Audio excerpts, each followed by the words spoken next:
नमस्कार। 4C supreme law partner के इस नए कानूनी एपिसोड में मैं एडवोकेट डॉक्टर जय कुमार पांडे आपका स्वागत करता हूं। जी हाँ, लैटरल एंट्री अर्थात सरकारी सेवाओं के प्रीमियर कैडर IAS में सीधे ज्वाइंट सेक्रेटरी पद पर भर्ती, डायरेक्टर्स लेवल पे भर्ती यूपीएससी ने अभी हाल में ही इस स्कीम की सबसे बड़ी वैकेंसी अर्थात 45 आदमी IAS अफसर की ज्वाइंट सेक्रेटरी और डायरेक्टर लेवल पर भर्ती करने की घोषणा की है, विज्ञापन दिया है। इधर विज्ञापन निकला नहीं और बवाल चालू हो गया। बवाल का कारण है आरक्षण। देश की विपक्षी पार्टियां इंडिया ब्लॉक को ऐसा लगता है कि वर्तमान मोदी सरकार लैटरल एंट्री के बहाने अपने काडरों को, अपने सपोर्टरों को इस सेवा में नियोजित करने का काम कर रही है और सेवा को एक पर्टिकुलर एक राजनीति विशेष से ओतप्रोत लोगों को लाकर उसके न्यूट्रल कैरेक्टर को प्रभावित करना चाहती है। विपक्ष का दूसरा आरोप यह है कि इस लैटरल एंट्री के बहाने सरकार सरकारी नौकरियों में आरक्षण को खत्म करना चाहती है। बात यहां तक तो ठीक थी, क्योंकि विपक्ष को सरकार की हर कामों में कमियां दिखती हैं, आरोप लगाना होता है। लेकिन यहाँ पर मामला थोड़ा सा पेचीदा हो रहा है। सरकार की तरफ से, संघ की मुखिया की तरफ से कई बार यह स्पष्टीकरण आ चुका है कि आरक्षण अक्षुण्ण है और आरक्षण को समाप्त करने का कोई भी विचार या कोई भी ऐसा एजेंडा सरकार के पास निलंबित या वेट लिस्टेड नहीं है। लेकिन फिर भी वर्तमान सरकार एनडीए गठबंधन के दो घटक दल चिराग पासवान, लोक जनशक्ति पार्टी रामविलास के अध्यक्ष और वर्तमान केंद्रीय मंत्री, और हम के अध्यक्ष जितेंद्र राम मांझी सरकार के इस लैटरल एंट्री प्रक्रिया में कुछ और ही भय, कुछ और ही छुपा हुआ एजेंडा देख रहे हैं।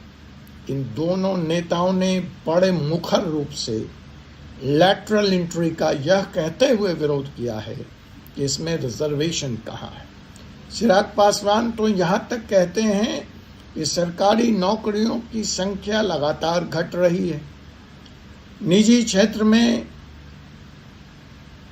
आरक्षण पहले से नहीं है, और अब जो IAS में आरक्षण है बचा खुसा या सरकारी सेवाओं में भी, वह इस लैटरल एंट्री के जरिए, जो कि कॉन्ट्रैक्चुअल जॉब है, जो कि कॉन्ट्रैक्ट के आधार पे ये एक्सपर्ट्स, लैटरल एंट्री का मतलब क्या है? सरकार को ऐसा लगता है कि देश को चलाने के लिए जितना कैरियर IAS अफसर की ज़रूरत है, उतने ही अपने अपने विषयों में महारत रखने वाले एक्सपीरियंस लोगों को भी पॉलिसी मेकिंग में और पॉलिसी इम्प्लीमेंटेशन में इन्वॉल्व करके, जो IAS सेवा है, इंडियन एडमिनिस्ट्रेटिव सेवा है, 70 साल पुरानी रादर और उससे भी पुरानी अंग्रेजों के ज़माने से, उसमें एक ताजगी, एक स्फूर्ति, एक समय के अनुसार परिवर्तन, एक यंग ब्लड, एक ताज़ा ब्लड, फ्रेश ब्लड लाकर देश का विकास,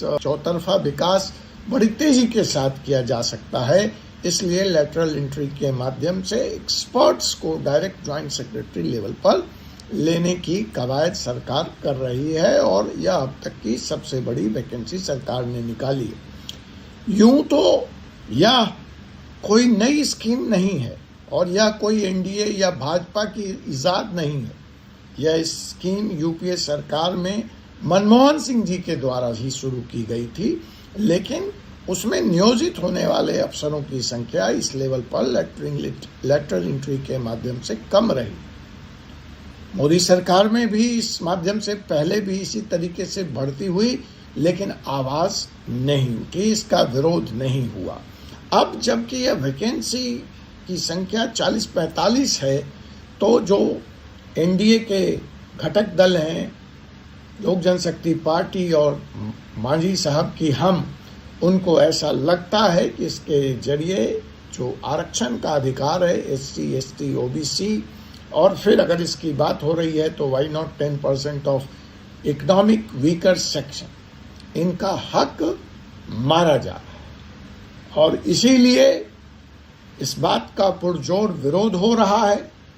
और अगर राजनीतिक दृष्टि से इसको देखें तो यह दूसरा मामला है वक्फ बोर्ड के बाद, जहां एनडीए के अपने घटक दल लामबंद हैं, सरकार के इस पॉलिसी के खिलाफ हैं। उन्होंने वक्फ के सवाल पर भी सरकार को मजबूर किया कि वक्फ के सवाल को पहले एक पार्लियामेंट्री कमेटी के सामने रेफर किया जाए, वहां इन टोटलिटी तमाम कंसर्न्स को इनवाइट किया जाए, उनको समझा जाए, उन पर विचार हो, फिर ही वक्फ बोर्ड को से संबंधित कानून सरकार लेकर आए। वक्फ बोर्ड की जहां तक बात है तो यह देश में सरकार के बाद 3 मंत्रालय, सरकार के डिफेंस, रेलवे, यह तीसरा सबसे बड़ा जमीनों का मालिक है निजी सेक्टर में। निजी सेक्टर में तो पहला, और सरकारी और निजी को मिला लें तो तीसरा सबसे बड़ा उपकरण है डिफेंस और रेलवे के बाद, जिसके पास जमीनों का लंबा चौड़ा हिसाब किताब है। इसकी लैंड रेवेन्यू से या इन संपत्तियों से प्रति माह 2000 करोड़ रुपए की कमाई आकी गई है, बताई जाती है। लेकिन एनडीए के अपने घटक दलों के जो भी कंसर्न्स थे, उसको लेकर इन्होंने इस पर सीधे कानून लाने से सरकार को रोका है। अब यह दूसरा मसला है जब सरकार को फिर एनडीए के 2 प्रमुख घटक दल फिलहाल लेटरल एंट्री पर SC, ST, OBC और इकोनॉमिक वीकर सेक्शन का हक और हिस्सा मांग रहे हैं, और उन्हें ऐसा लगता है कि इसके माध्यम से सरकार सरकारी सेवाओं में आरक्षण को समाप्त करना चाहती है। इन सब को मद्देनजर रखते हुए एनडीए के घटक दलों में विचारों का विनिमय चालू हो गया है। ऐसे सरकार के शुरू होते ही कुछ माह भी अभी नहीं बीते हैं कि 2 मुद्दों पर एनडीए के घटक दल आमने सामने खड़े हैं। इसको देखते हुए यह सुनिश्चित किया गया है कि सरकार सुचारू रूप से चले, सुव्यवस्थित ढंग से चले। इसलिए एनडीए की बैठक प्रति माह कम से कम एक बैठक होगी, जहां ऐसे कंटेंटेनियस इशू जिस पर विवाद है, जिस पर घटक दल सहमत नहीं है, विचार विमर्श हो चुके, और NDA as a combined body, as a एक दल, एज ए एक कंबाइंड, एज ए एक घटक पूर्ण एकता के साथ जनता के बीच आ सके और सरकार को चलाया जा सके। बजट के सवाल पर भी वो बात अलग है कि सामने नहीं आई है, लेकिन जहां तक बिहार के विशेष राज्य के मुद्दे का सवाल है और उसको जिस तरह से बिहार को विशेष तहरीर देकर वित्त मंत्री द्वारा दिया जाना बताया जा रहा है, उससे जो घटक दल हैं एनडीए के, मसलन लोक जनशक्ति पार्टी, मसलन हम, मतलब उपेंद्र कुशवाहा जी की पार्टी, वह कहीं से संतुष्ट और सहमत नहीं दिखती है।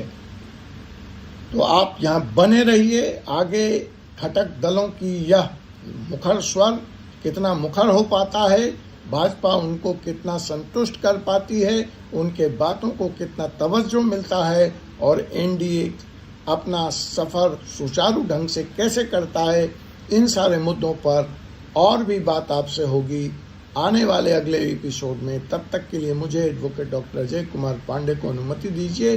जय हिंद, जय भारत।